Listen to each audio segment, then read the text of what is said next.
യാത്രയാക്കാൻ ഒരു നാട് മുഴുവനും വയ്യാങ്കര തുണ്ടുവിള വീട്ടിലേക്ക് ഒഴുകിയെത്തി.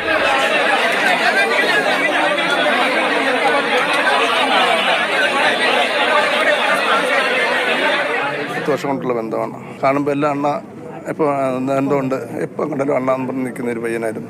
അവസാന നോക്കിലെ വേദന താങ്ങാനാകാത്തവർ.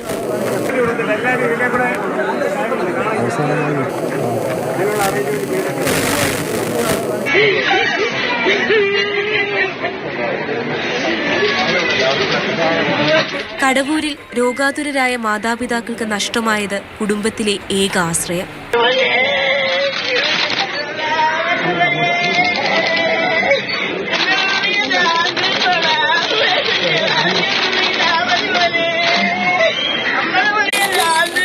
സുമേഷിന്റെ മകൾ 7 വയസ്സുകാരി വേദനിപ്പിക്കുന്ന ചിത്രമായി.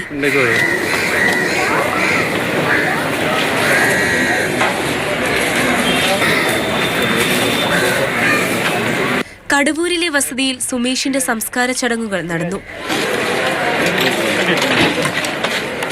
ഷമീറിന്റെ മൃതദേഹം താമരക്കുളം കല്ലൂർ ജുമാ മസ്ജിദ് പള്ളിയിൽ ഖബറടക്കി.